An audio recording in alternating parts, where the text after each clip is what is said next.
বিসমিল্লাহির রহমানির রহিম। আজকের অনুষ্ঠানের উপস্থিত সভাপতি,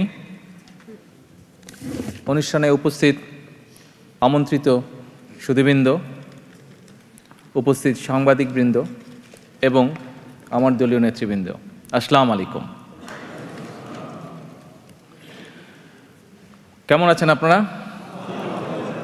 আলহামদুলিল্লাহ। প্রথমেই আজকের এই অনুষ্ঠান আয়োজন করার জন্য আমি আমার পক্ষ থেকে যুক্তরাজ্য বিএনপিকে ধন্যবাদ জানাই। আমি গত 5 বছর যাবৎ এই দেশে আছি। 5 বছর পরে আজকে আমার সুযোগ হয়েছে এই দেশে বাংলাদেশি কমিউনিটির যারা সুধীবৃন্দ আছেন তাদের সাথে সাক্ষাতের। সেজন্য যুক্তরাজ্য বিএনপির সাথে কে যেরকম ধন্যবাদ জানাই, একই সাথে যে সকল সুধীবৃন্দ আজকে এসেছেন কষ্ট করে এখানে এই অনুষ্ঠানে কষ্ট স্বীকার করে, তাদের সকলকে আবার আমি আন্তরিক ধন্যবাদ জানিয়ে আমার বক্তব্য শুরু করছি। সুধীবৃন্দ,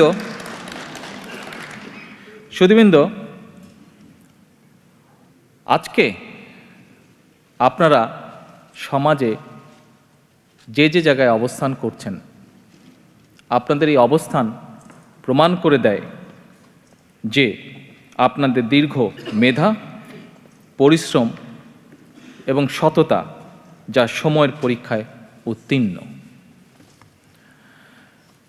সুধীবৃন্দ, আপনাদের সামগ্রিকভাবে বা ব্যক্তিগতভাবে আপনাদের যে চিন্তা, আপনাদের যে চেতনা, আপনাদের যে ভাবনা, তা যেভাবে এই দেশের বাংলাদেশি কমিউনিটিকে প্রভাবিত করে অথবা দিক নির্দেশনা দেয় অথবা নতুন করে কিছু বুঝতে বা জানতে বা ভাবতে উৎসাহিত করে, ঠিক একইভাবে শুধু এই দেশের কমিউনিটি নয়, বরং আমি মনে করি সমগ্র বাংলাদেশ বলেন, সমগ্র বাংলাদেশি জাতিকে বলেন, একইভাবে আপনাদের চিন্তা, চেতনা, ভাবনা সকল কিছু দেশকে, জাতিকে একটি দিক নির্দেশনা দেয় বা নতুন করে ভাবতে, চিন্তা করতে শেখায়। এবং তাই আমি মনে করি যে আপনাদের দীর্ঘ জীবনের যে অভিজ্ঞতা, দীর্ঘ জীবনের যে পরিশ্রম, দীর্ঘ জীবনের যে সততা, তা দিয়ে আপনারা কোনো জিনিসকে ইমোশনালি বিচার না করে, বরঞ্চ আমি মনে করি, আমি বিশ্বাস করি আপনারা যুক্তি দিয়ে এবং সত্যের কোষ্ঠী পাথরে যাচাই করে বিচার করেন, এটি আমি মনে করি। সুধীবৃন্দ, আজকে এখানে আমরা অনেক গুরুত্বপূর্ণ বক্তব্য শুনেছি অনেক গুণী ব্যক্তির কাছ থেকে। কেউ বলেছেন দেশের অর্থনীতি নিয়ে, কেউ বলেছেন দেশের ভবিষ্যৎ অর্থনীতি এবং সমাজনীতি নিয়ে, কেউ বলেছেন দেশের রাজনীতি নিয়ে, কেউ বলেছেন দেশের আইন শৃঙ্খলা নিয়ে। কেউ তাদের অনুভূতির কথা বলেছেন, কিভাবে দেশকে তারা ভালোবাসেন, কিভাবে দেশের জন্য তারা চিন্তা করেন। সুধীবৃন্দ, একটি জিনিস আমি এখানে আমাদের মঞ্চে উপবিষ্ট যে সকল অতিথি আছেন আজকে, তাদের মধ্যে হাসনাত সাহেব একটি কথা বলে গিয়েছেন ওনার বক্তব্যে, যে ইতিহাস ইতিহাসের মতনই চলবে, ইতিহাসকে ইতিহাস দিয়েই বিচার করতে হবে। আজকে আমি আপনাদের সাথে, আপনাদের সামনে সেই জন্য ইতিহাসের কিছু বিষয় তুলে ধরতে চাই। সুধীবৃন্দ, সম্মানিত অতিথিবৃন্দ, যেহেতু আমি একজন রাজনীতিবিদ, স্বাভাবিকভাবে রাজনীতির সাথে ইতিহাসের একটি সম্পর্ক আছে। এবং এক বক্তা এখানে বলে গেছেন যে আমাদেরকে ইতিহাসটা জানতে হবে। ইতিহাসটা যদি আমরা জানি, তাহলেই কিন্তু আমরা ভবিষ্যৎ সম্পর্কে অনেক কিছু সিদ্ধান্ত, অনেক সঠিক সিদ্ধান্ত গ্রহণ করতে পারবো। আমরা যদি অতীতের সঠিক ইতিহাসটা জানতে পারি, তাহলে ভবিষ্যতে সঠিক এবং বেঠিক এটির বিচার আমরা করতে পারব। কারো উপরে দোষারোপ নয়, বরঞ্চ যুক্তির খাতিরে, তর্কের খাতিরে, কোনো ইমোশন দিয়ে নয়, যুক্তি তর্ক দিয়ে আমাদেরকে কতগুলো জিনিস জানতে হবে, বুঝতে হবে। এবং শুধু জানলে এবং বুঝলে নিজেরা চলবে না, সমগ্র জাতিকে এটি জানাতে হবে।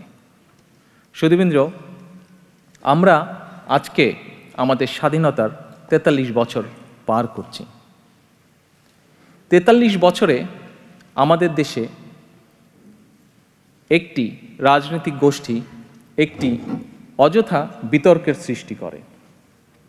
আমি মনে করি আমাদের বিশাল যে জনগোষ্ঠী আছে, কিছু কিছু মানুষ আছেন যারা সেই বিতর্কে বিভ্রান্ত হয়েছেন। আমি আপনাদের মাধ্যমে এবং আপনাদের সামনে সহ তাদের সকলের সামনে এই সকল বিভ্রান্তি কিছু কিছু দূর করার চেষ্টা করতে চাই। আমি যা কিছু আপনাদেরকে বলবো তা ঐতিহাসিক দলিলের ভিত্তিতে বলতে চাই। আমার নিজের কোনো কথা আমি বলবো না, আমি ঐতিহাসিক দলিলের ভিত্তিতে আপনাদের সামনে কিছু তথ্য উপস্থাপন করতে চাই। সুধীবৃন্দ, আপনারা নিশ্চয়ই এরই মধ্যে বাংলাদেশি যারা আছেন এই দেশে তারা দেখেছেন, দেশের মানুষ অবশ্যই দেখেছেন যে গত 25শে মার্চ তারিখে যুক্তরাজ্য বিএনপি একটি অনুষ্ঠানের আয়োজন করে। সেই অনুষ্ঠানের মূল বিষয়বস্তু ছিল যে বাংলাদেশের প্রথম রাষ্ট্রপতি হচ্ছেন শহীদ রাষ্ট্রপতি জিয়াউর রহমান এবং বাংলাদেশের সত্যিকারভাবে স্বাধীনতার, বাংলাদেশ যে ইন্ডিপেন্ডেন্ট 26শে মার্চ থেকে বাংলাদেশ যে একটি স্বাধীন রাষ্ট্র, বাংলাদেশ যে একটি সার্বভৌম রাষ্ট্র হিসাবে আত্মপ্রকাশ করেছে, এই কথাটি বিশ্ববাসী, সমগ্র দেশবাসী সহ বিশ্ববাসীর সামনে এটি তুলে ধরেছিলেন, প্রকাশ করেছিলেন শহীদ রাষ্ট্রপতি জিয়াউর রহমান। এই কথাটি এই মঞ্চে উপস্থিত একজন বক্তা আমাদের এই বক্তব্য যখন শুরু হয় অনুষ্ঠানের শুরুতে বলে গেছেন, উনি নিজের কানে শুনেছেন। আসুন আমরা আবার ফিরে যাই ইতিহাসের পাতায়। আপনারা নিশ্চয়ই খবরের পাতায় দেখেছেন, সেদিন আমার বক্তব্যে আমি অনেকগুলো কোয়েশ্চেন করেছিলাম, কোয়েশ্চেন তুলে ধরেছিলাম। কাদের কাছে? সমগ্র দেশবাসীর কাছে।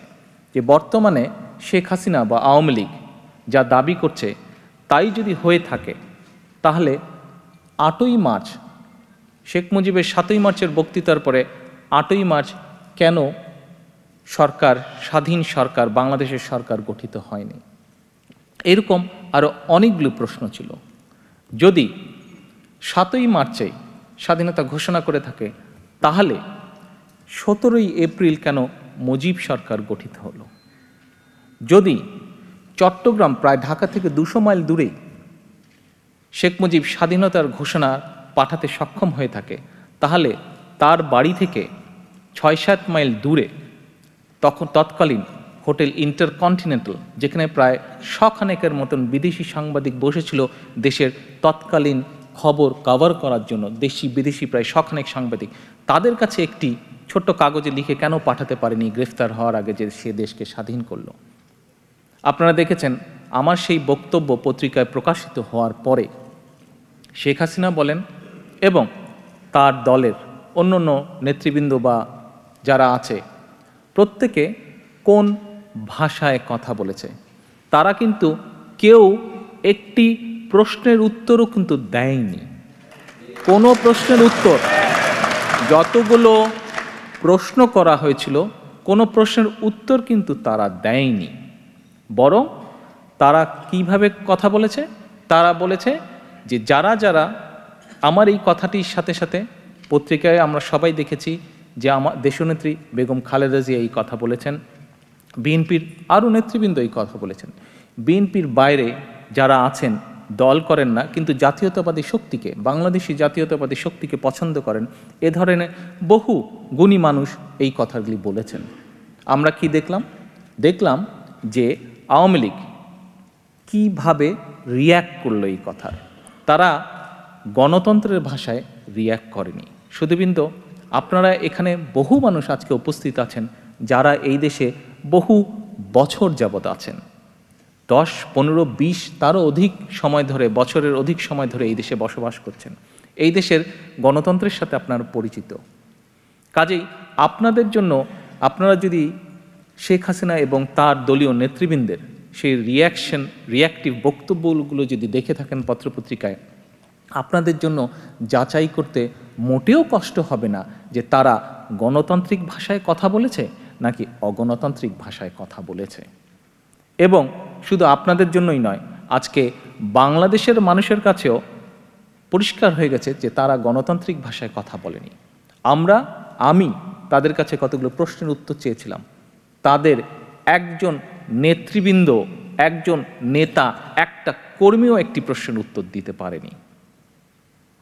এতে কি প্রমাণ হলো? এতে প্রমাণ হলো যে আমরা যা বলেছি তাই সঠিক বলেছি।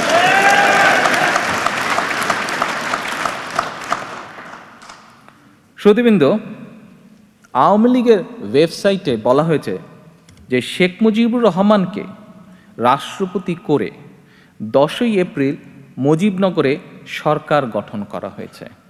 আমি এই বিষয়ে আরও বক্তব্য তুলে ধরব। 10ই এপ্রিল, 17ই এপ্রিল মুজিবনগর সরকার গঠিত হয়েছিল। সেই মুজিবনগর সরকার ফর্মালি আত্মপ্রকাশ করেছিল 17 এপ্রিল। 10ই এপ্রিল তারা একটি ঘোষণাপত্র তৈরি করেছিল, সেখানে এই কথাটি লেখা আছে।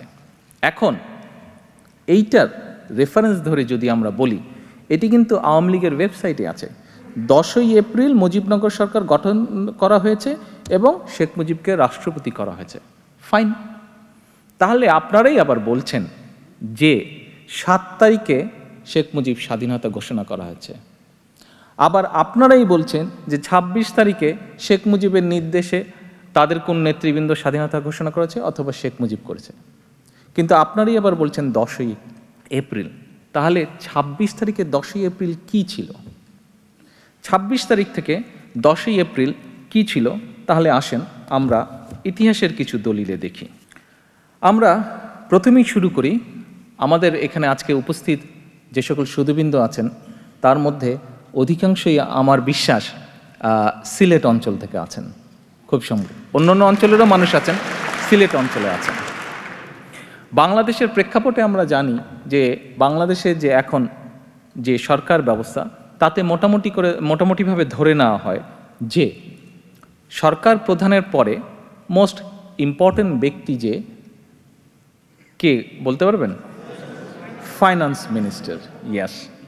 তো আমাদের বাংলাদেশের সিলেট জেলা থেকে বহুদিন যাবৎ ফাইন্যান্স মিনিস্টার নিযুক্ত হয়ে আসছে প্রায় প্রতিটি সরকারে। ভবিষ্যতে আমি বলতে পারবো না ভবিষ্যতে কোন জেলা থেকে হয়।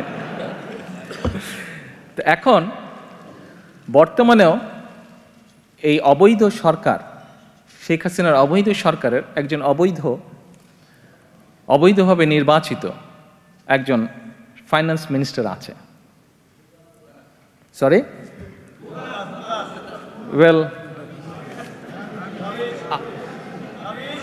আচ্ছা, রাবিশি বলেন আর ভোগাজি বলেন, এই ভদ্রলোক 27 কি 28 তারিখে, আমি 25 তারিখে যে বক্তব্য রেখেছিলাম, 27 কি 28 তারিখে ওই বক্তব্যের রিয়াকশনে উনি একটি পত্রিকা আমি দেখলাম, উনি বলেছেন যে কারো ঘোষণা টোষণায় কোনো স্বাধীনতা আসেনি, এরকম একটি কথা উনি বলেছেন। শহীদ জিয়াকে কটাক্ষ করে উনি এরকম কথা বলেছেন। উনি একটি বই লিখেছেন, বইটি হচ্ছে Bangladesh emergence of a nation, written by A.M.A. Muhith. এই বইটির 143 নম্বর পাতায় উনি লিখেছেন, major Ziaur Rahman within bracket later president of Bangladesh bracket close was the first to announce the independence of Bangladesh.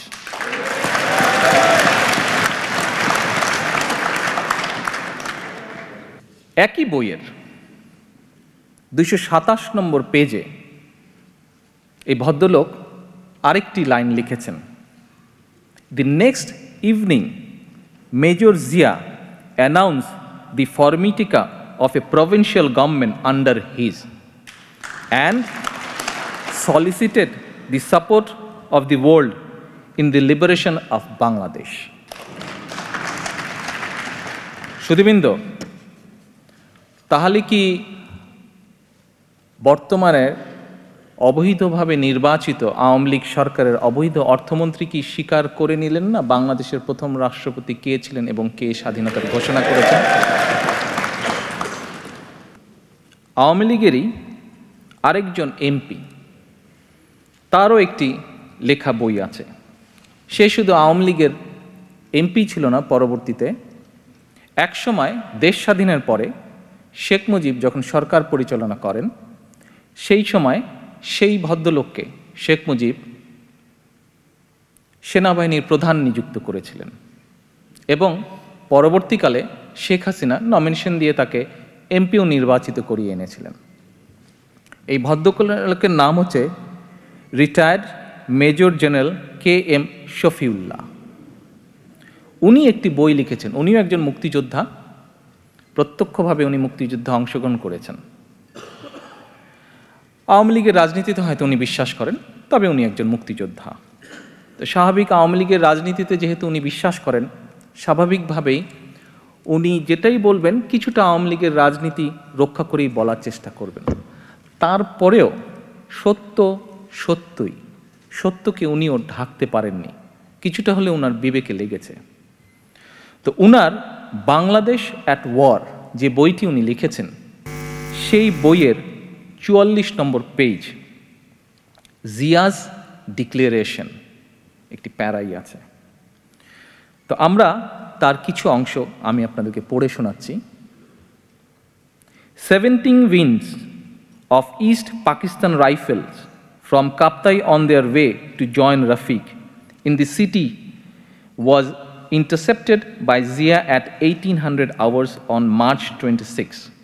They were then incorporated within his force. All the troops then took an oath of allegiance to Bangladesh.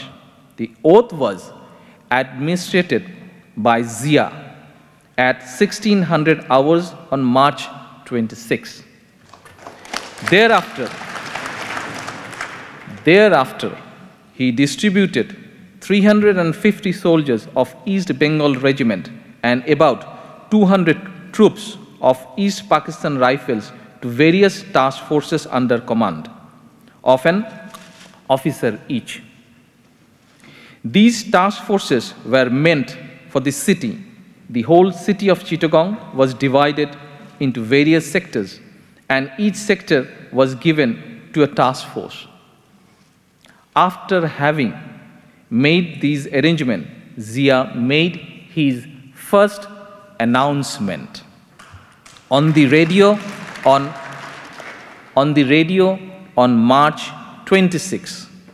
In this announcement, apart from saying that they were fighting against Pakistani army, he also declared himself as the head of the state. সুধীবৃন্দ, এটি হচ্ছে 26শে মার্চের ঘটনা বলেছেন জনাব শফিউল্লাহ, যে 26শে March শহীদ Zia announcement করেছেন স্বাধীনতার, নিজেকে প্রথম বা সার্বভৌম বাংলাদেশের রাষ্ট্রপ্রধান হিসাবে।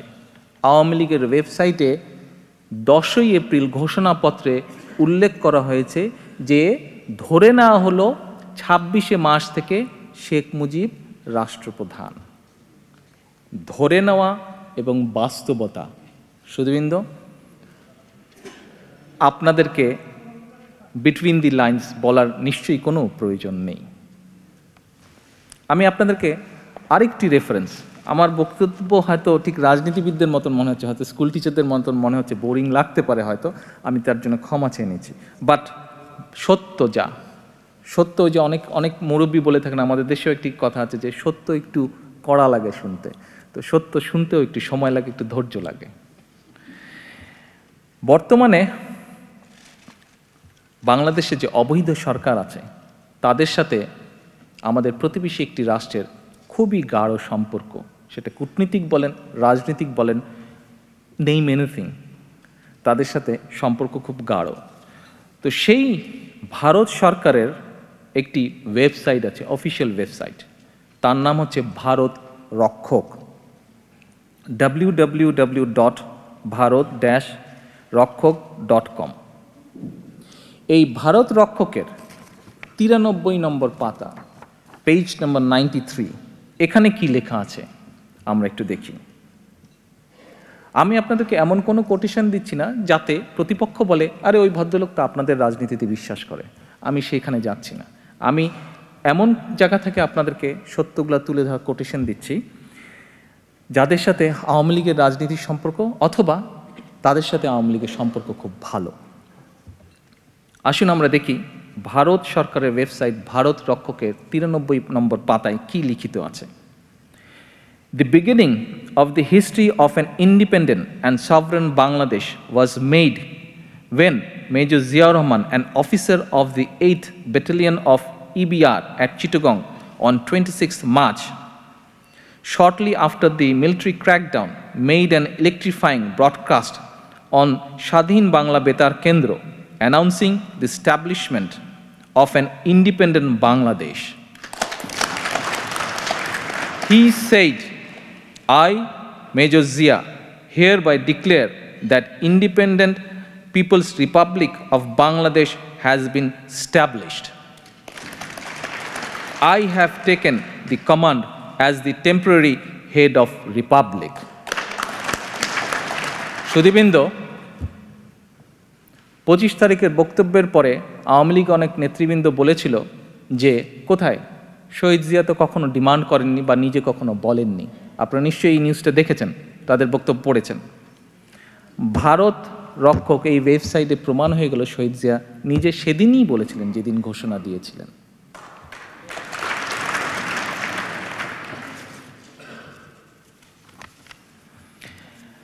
এখন সুধীবৃন্দ, আপনাদেরকে আমি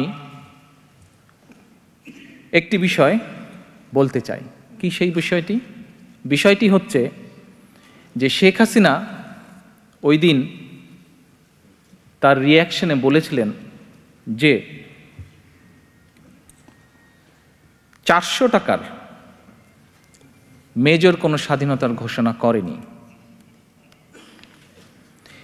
আমি মনে করি এই কথাটি বলে শেখ হাসিনা বাংলাদেশের সকল মুক্তিযোদ্ধাকে প্রচণ্ডভাবে অপমান করেছেন।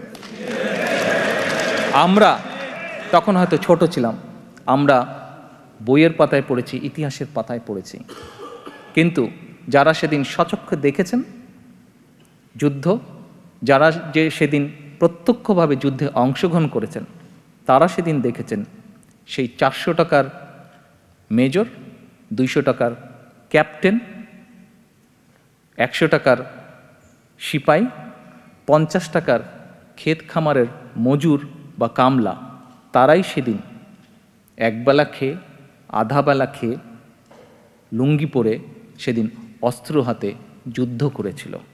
সেদিন তারাই যুদ্ধের ডাক দিয়েছিল, যুদ্ধে ঝাঁপিয়ে পড়েছিল।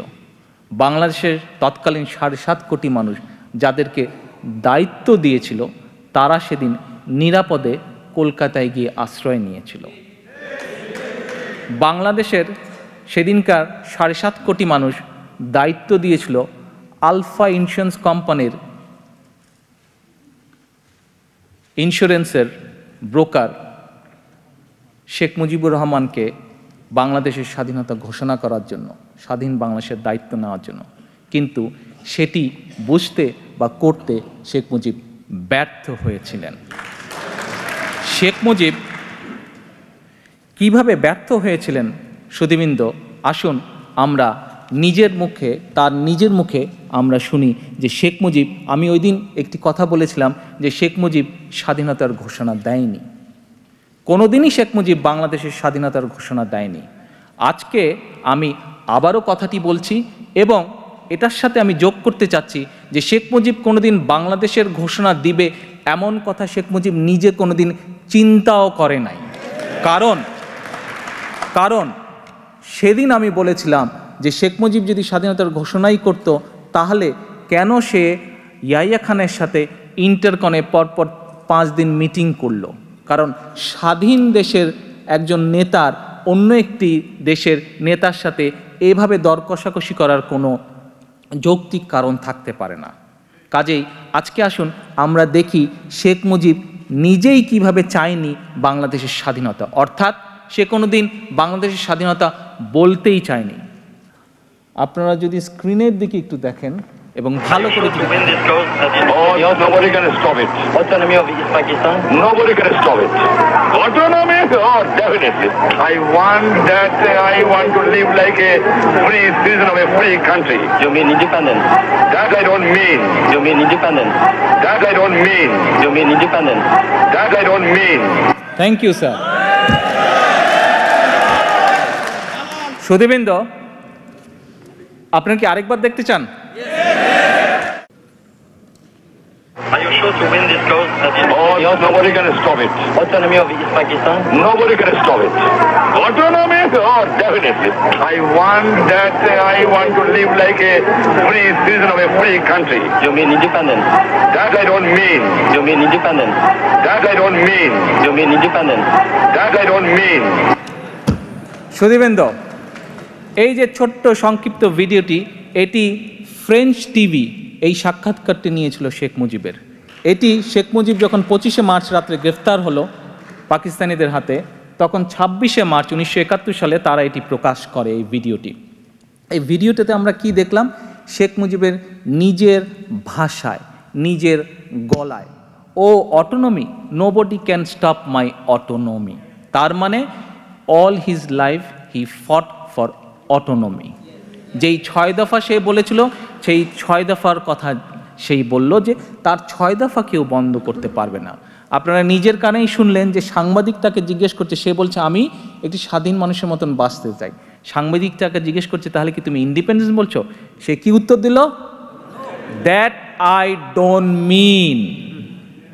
অর্থাৎ সে স্বাধীনতা, স্বাধীন সার্বভৌম স্বাধীনতা, সার্বভৌম বাংলাদেশ, এটি উনি মিন করেন নাই।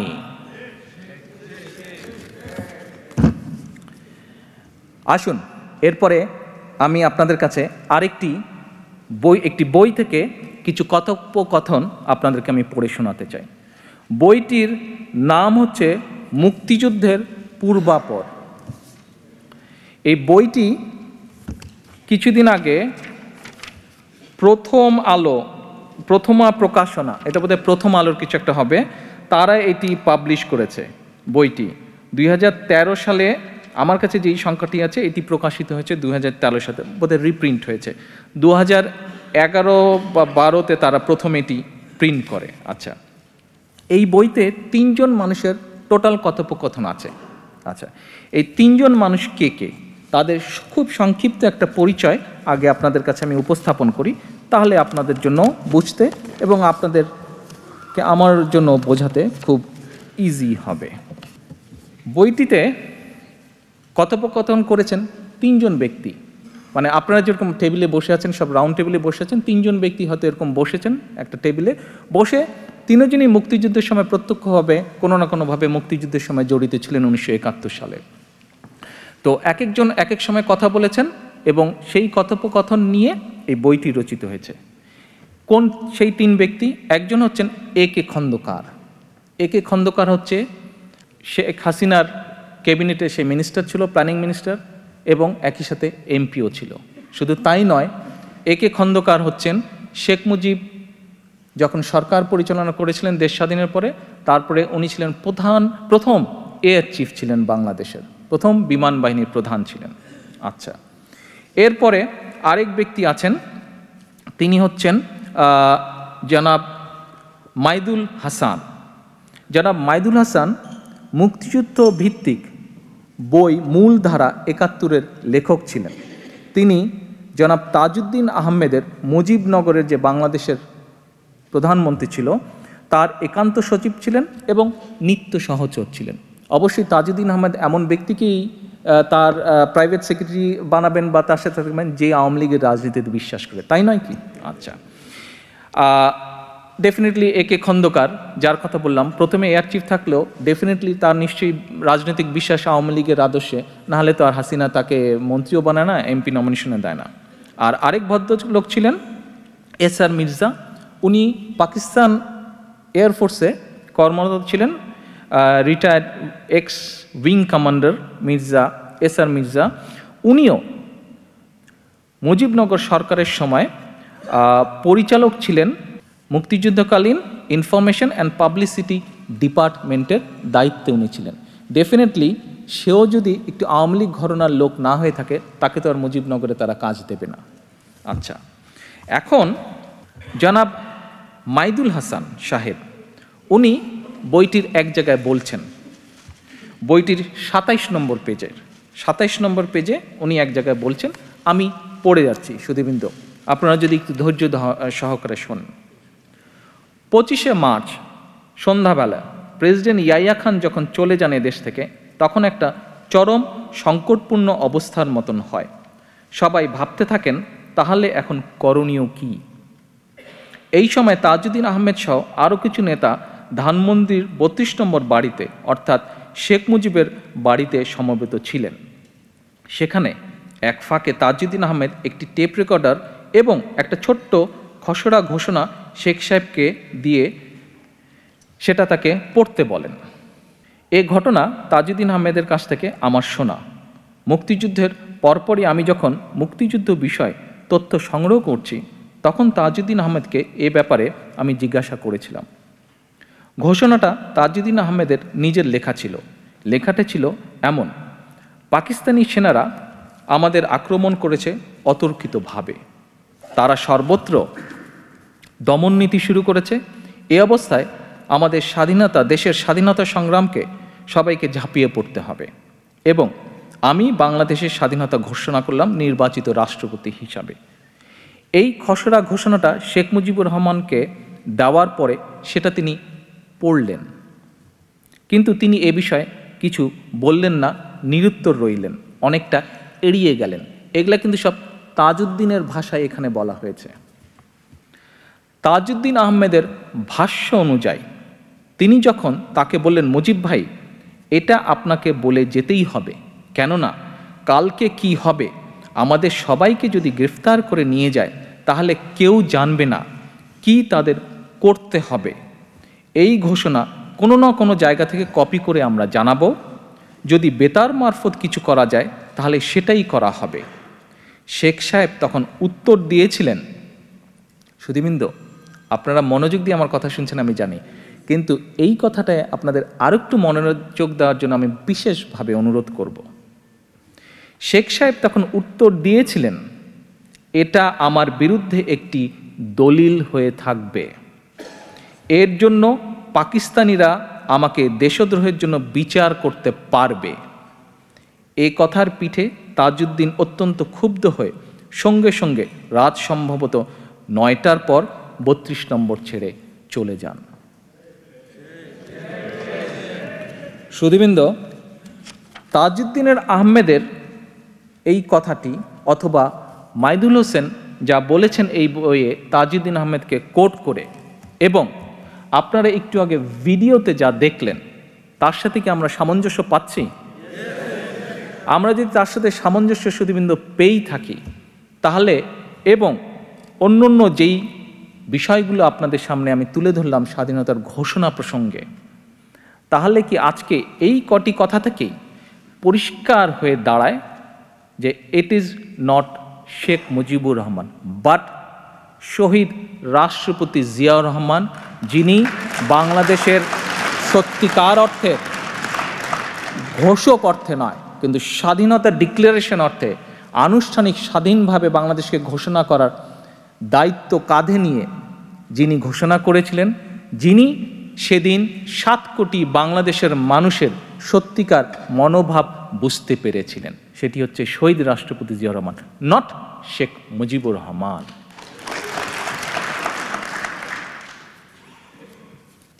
আসুন আপনাদেরকে আরেকটি ছোট্ট বিষয় আমি উপস্থাপন করতে চাই আপনাদের সামনে।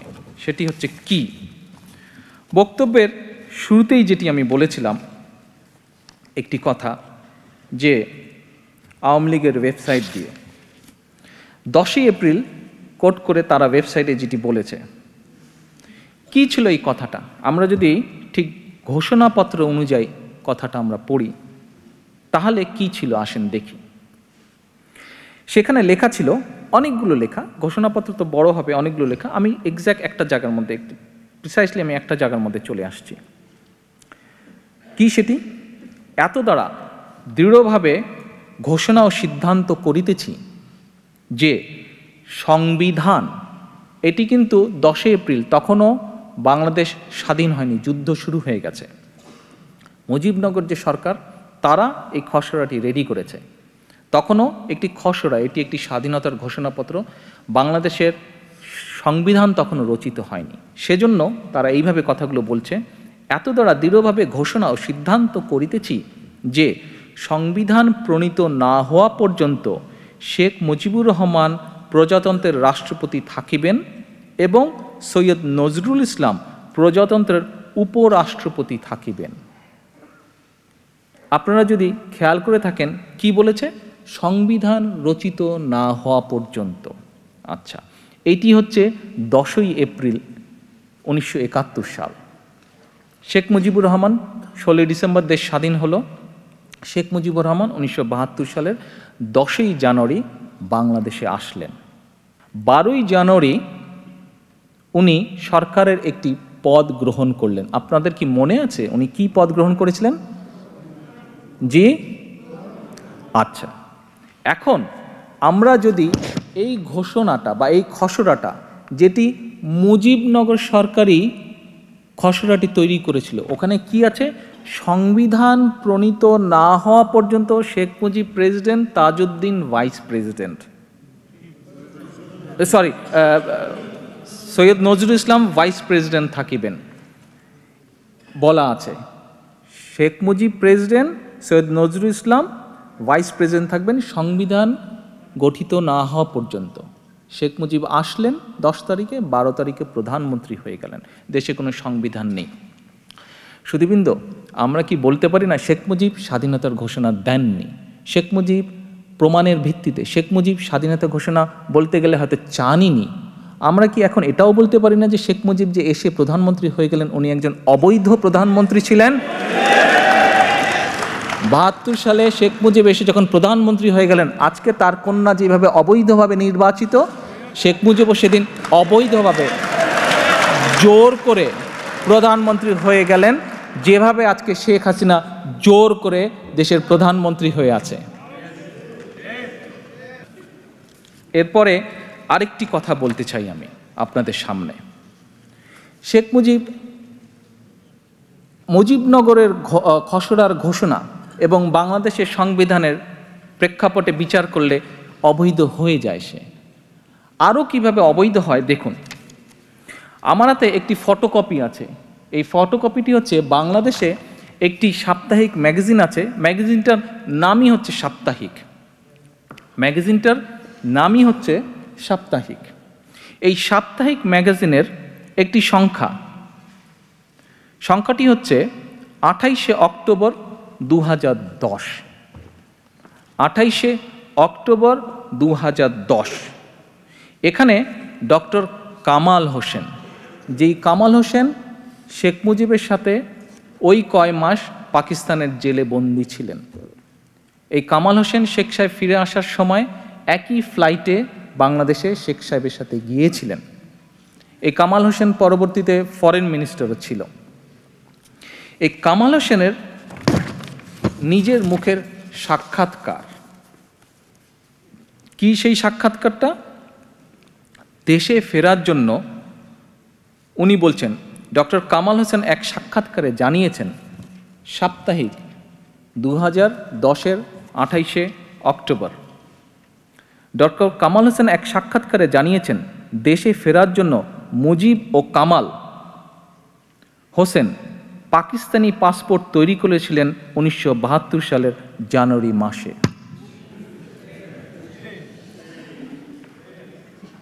ডক্টর কামাল হোসেন নিজের মুখে বলছেন যে উনি এবং শেখ মুজিব আপনারা যদি এই সংখ্যাটি জোগাড় করতে পারেন, আমরা এটি যেই ওয়েবসাইটটি আছে এখানে, এই ওয়েবসাইটে আমরা পুরা সাক্ষাৎকারটি দিয়ে দেবো, ওর থেকে আপনারা পড়ে নিতে পারবেন, ঘোষণা26.com এই ওয়েবসাইট থেকে। এই সাক্ষাৎকারের মধ্যে ডক্টর কামাল বলছেন, জেলখানায় অথরিটি আসলো, তাদেরকে বলল যে আমরা তো লন্ডন হয়ে বাংলাদেশে যাব, যেহেতু তখন পাকিস্তানি কোনো এয়ারক্রাফট ইন্ডিয়ান টেরিটরির উপর দিয়ে আসতে পারবে না, সেই জন্য তারা একবার চিন্তা করলো যে ইউএনের এয়ারক্রাফটে যাবে তারা। আচ্ছা ঠিক আছে, ভালো কথা, ইউএনের এয়ারক্রাফটে যাবে।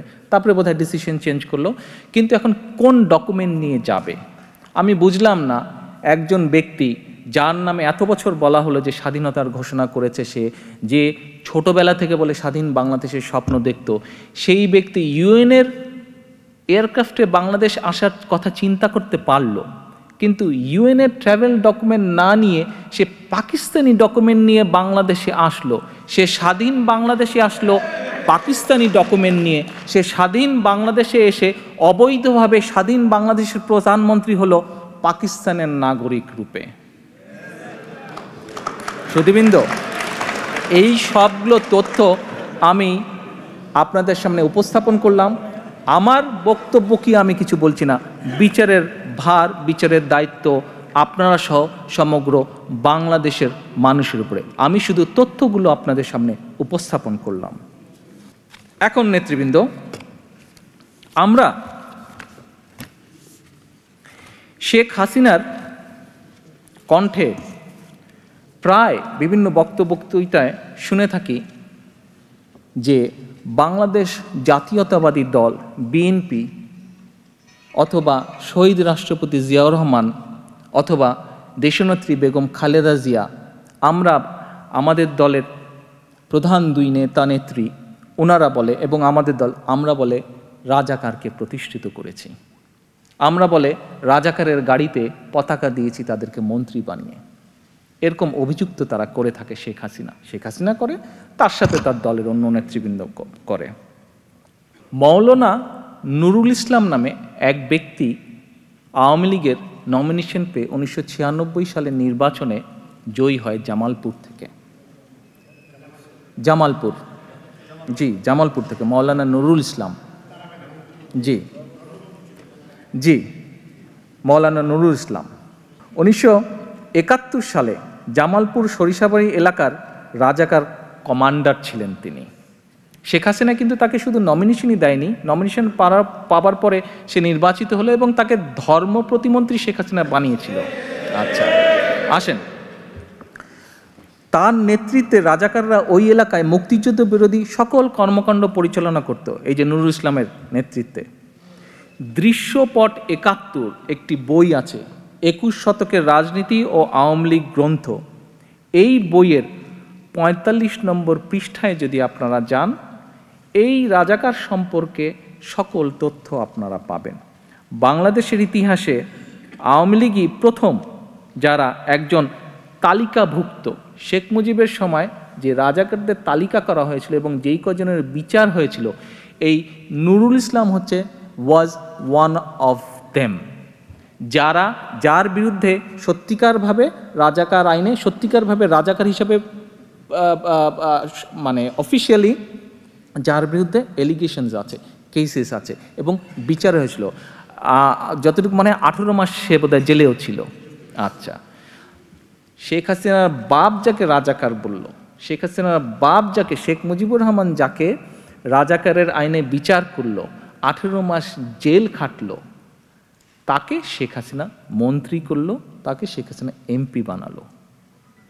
আমরা ওই বিতর্কে যেতে চাই না, তবে এটা হচ্ছে স্বাভাবিক সেন্সের ব্যাপার বা ইতিহাসের ব্যাপার বা তথ্যের ব্যাপার। হ্যাঁ, আমরা দেশের ঐক্যের স্বার্থে শহীদ জিয়া বা দেশনেত্রী বেগম খালেদা জিয়া অন্য দলের কিছু ব্যক্তিবর্গকে ক্যাবিনেটে নিয়েছিলেন, মন্ত্রিসভায় সদস্য হিসাবে নিয়েছিলেন। তাদের কারো বিরুদ্ধে শেখ মুজিবের সময় বা শেখ হাসিনার অন্য শাসনামলেও তাদের কারোর বিরুদ্ধে শেখ মুজিবের সময় অফিসিয়ালি রাজাকারের আইনে বিচার হয়নি, তারা জেলও খাটেনি, কোনো কিছু হয় নাই। তাহলে কি দাঁড়ালো? রাজাকারের গাড়িতে যদি জাতীয় পতাকা দিতে হয়, এইটা সবচেয়ে প্রথম শেখ হাসিনা করেছে। শহীদ জিয়াও করেননি, দেশনেত্রী বেগম খালেদা জিয়াও করেননি, বিএনপি করার প্রশ্নই আসে না। কত কন্ট্রোভার্সিয়াল কাজ এবং কত কন্ট্রোভার্সিয়াল কথা শেখ মুজিব করেছে, শেখ হাসিনা করছে, আওয়ামী লীগ করেছে। এটি বিচার ইতিহাস ইনশাল্লাহ করবে। আসেন, শুধু এটিই নয়, রাজাকারের বংশবিস্তার যদি আমরা দেখি, এত রাজাকার নিয়ে কথা হয়, রাজাকারের বংশবিস্তারও যদি হয়, সেটি দেখেন শেখ হাসিনার ফ্যামিলি বা তার দলের মধ্যে থেকেই হচ্ছে। কিভাবে? ইঞ্জিনিয়ার খন্দকার মোশাররফ হোসেন এমপি, ইনি হচ্ছেন শেখ হাসিনার আত্মীয়। তিনি শান্তি বাহিনী গঠন করে মুক্তিযোদ্ধাদের হত্যার জন্য হানাদার বাহিনীদের প্ররোচিত করেন। দৃশ্যপট ৭১, ২১ শতকের রাজনীতি ও আওয়ামী লীগ, এই বইয়ের ৪৫ নম্বর পৃষ্ঠায় বলা হয়েছে, শেখ হাসিনার বেয়াই ইঞ্জিনিয়ার খন্দকার মোশাররফ হোসেন ও তার পিতা নুরুল ইসলাম নুরু মিয়া ফরিদপুরের কুখ্যাত রাজাকার ছিলেন। এটি আমাদের কথা না, এটি একটি বইয়ের রেফারেন্স শুদ্ধ দেওয়া আছে। নুরুল ইসলাম ওরফে নুরু রাজাকার, তিনি শেখ হাসিনার বেয়াই খন্দকার মোশাররফ হোসেনের পিতা নুরু মিয়া ফরিদপুরের কুখ্যাত রাজাকার ছিলেন। ২০১২ সালের ২১শে এপ্রিল ফরিদপুর জেলা আওয়ামী লীগ নেতারা হাসিনার সাথে বৈঠক করেন। এ সময় তারা এলাকার কুখ্যাত নুরা রাজাকারের ছেলে শেখ হাসিনার রাজাকার বেয়াই মোশাররফের প্রসঙ্গটি তোলেন। তখন শেখ হাসিনা বলেন, ফরিদপুরের রাজাকারের তালিকায় ১৪ নম্বরে, খেয়াল করবেন ফরিদপুরের শেখ হাসিনার ল্যাঙ্গুয়েজ, ফরিদপুরের রাজাকারের তালিকায় ১৪ নম্বরে নুরু মিয়ার নাম থাকলেও তিনি যুদ্ধ অপরাধী ছিলেন না। নুরু মিয়ার অপকর্মের খতিয়ান, মুক্তিযুদ্ধের প্রেক্ষাপট, ব্যক্তির অবস্থান বইয়ে বিস্তারিতভাবে তুলে ধরা আছে। আপনারা যদি, আমি যেহেতু বড় করতে চাই না, সেই জন্য আমি আর বিস্তারিতগুলো আনলাম না, আপনারা নিশ্চয়ই উৎসাহ ভরে এই তথ্যগুলি পড়বেন, জানবেন এবং মানুষকে জানাবেন, আমি অনুরোধ করব। আজকে আমার এখানে আসার, আপনাদের সাথে মিলিত হওয়ার কয়েকটি উদ্দেশ্য ছিল। তার মধ্যে একটি উদ্দেশ্য হচ্ছে যে, আপনারা নিশ্চয়ই পত্রপত্রিকাও দেখেছেন, পড়েছেন, জেনেছেন হয়তো মানুষের মুখে মুখে, যে গত রমজান মাসে বিএনপির ইফতার পার্টিতে আমি দেশ এবং দেশের মানুষ সম্পর্কে কিছু বলেছিলাম। আজকে এখানে অনেক বক্তা সেরকম কিছু জানতে চেয়েছেন। দেশ এবং দেশের মানুষের সম্পর্কে ডেফিনেটলি আমার এবং আমার দলের পরিকল্পনা আছে, কিন্তু সুধীবৃন্দ, একই সাথে আরেকটি উদ্দেশ্য ছিল আজকে এখানে আসার, যে আপনাদের সাথে পরিচিত হওয়ার। বিকজ যখন ইনশাল্লাহ ভবিষ্যতে সুযোগ আসবে, এই কমিউনিটির মধ্যে অনেক প্রতিভাবান মানুষ আছেন যারা বাংলাদেশি, যারা দেশের জন্য অবদান রাখতে সক্ষম হবেন। এবং আমার দৃষ্টিতে আজকে বক্তাদের মাঝেই কয়েকজনকে আমি আজকে পেয়েছি। আমি বিশ্বাস করি যে ইনশাল্লাহ ভবিষ্যতে যখন সুযোগ আসবে তাদেরকে আমরা কাজে লাগাবো। তবে সুধীবৃন্দ, আজকে মেইন যে আমার উদ্দেশ্যটা ছিল, আমি আগেই বলেছি সুধীবৃন্দ, যে আপনারা সমাজের বিবেকের মতন, আপনারা যারা আজকে এখানে এসছেন আমন্ত্রিত হয়ে, আপনারা সমাজের বিবেকের মতন, আপনাদের চিন্তা, আপনাদের চেতনা, আপনাদের ভাবনা সমাজকে সামনে এগিয়ে নিয়ে যেতে সাহায্য করে, সহায়ক করে। আপনাদের চিন্তা, আপনাদের চেতনা, আপনাদের ভাবনা সমাজকে দিক নির্দেশনা দেয়। সুধীবৃন্দ, আজকে আমি যেই তথ্য উপাত্তগুলো আপনাদের সামনে উপস্থাপন করলাম, এইগুলো যুক্তির ভিত্তিতে, এগুলি ইতিহাসের ভিত্তিতে, ঐতিহাসিক দলিলের ভিত্তিতে আপনাদের সামনে আজকে আমি উপস্থাপন করেছি। সুধীবৃন্দ, আপনাদের কাছে আমার অনুরোধ থাকবে যে এই তথ্যগুলো শুধু নিজেদের মধ্যে রাখবেন না, এই তথ্যগুলো আপনারা দেশ এবং জাতির স্বার্থে, আগামী প্রজন্মের স্বার্থে সকলের কাছে তুলে ধরবেন। একই সাথে আজকে এখানে আমার বাংলাদেশ জাতীয়তাবাদী দলের কিছু নেতা কর্মী উপস্থিত আছেন। আপনাদের উদ্দেশ্যে আমি বলবো, আপনারা আজকে সত্য জানতে পেরেছেন। আপনারা যেহেতু আজকে সত্য জানতে পেরেছেন, আপনাদেরকে এই জিনিসটি বিশ্বাস করতে হবে। কি সেটি হচ্ছে যে শহীদ রাষ্ট্রপতি জিয়াউর রহমান হচ্ছেন আপনাদের অহংকার করার মতন বিষয়, আপনাদের গর্ব করার মতন বিষয়, আপনাদের আদর্শ হিসাবে ধারণ করার মতন বিষয়। কাজেই আপনারা আপনাদের পক্ষে, আপনাদের লিমিটেশনের মধ্যে যতটুকু সম্ভব দেশের সামনে, জাতির সামনে পরবর্তী প্রজন্মের সামনে আপনারা এই তথ্যগুলি একবার নয় বারবার তুলে ধরে শত্রুপক্ষকে দমন করা এবং আগামী প্রজন্মকে সঠিক ইতিহাস তুলে ধরে তাদেরকে শিক্ষিত করে তোলার দায়িত্ব আপনাদেরকে গ্রহণ করতে হবে। সুধীবৃন্দ, পরিশেষে আমি আপনাদের সকলকে আবারও এখানে আসার জন্য অসংখ্যভাবে ধন্যবাদ জানিয়ে এবং যুক্তরাজ্য বিএনপিকে আমি আপনাদের সাথে মিলিত হবার সুযোগ তৈরি করে দেওয়ার জন্য ধন্যবাদ জানিয়ে আমার বক্তব্য শেষ করছি। ইনশাল্লাহ আমি আশা রাখি হাসনাত সাহেব তার বক্তব্যে যেটা বলে গেছেন যে শহীদ জিয়া ছোট ছোট গ্রুপে প্রফেশনালদের সাথে বসতেন, তাদের মতামত শুনতেন। আমি চেষ্টা করব যে এইখানে যারা প্রফেশনালস আছেন যুক্তরাজ্যে, যতদিন আমি আছি চেষ্টা করব সময় সময় ছোট ছোট গ্রুপে বসে আপনাদের সাজেশনগুলো নেবার জন্য দেশ এবং জাতির স্বার্থে। আজকে আমার বক্তব্য এখানেই শেষ করছি। আল্লাহ হাফেজ। বাংলাদেশ জিন্দাবাদ।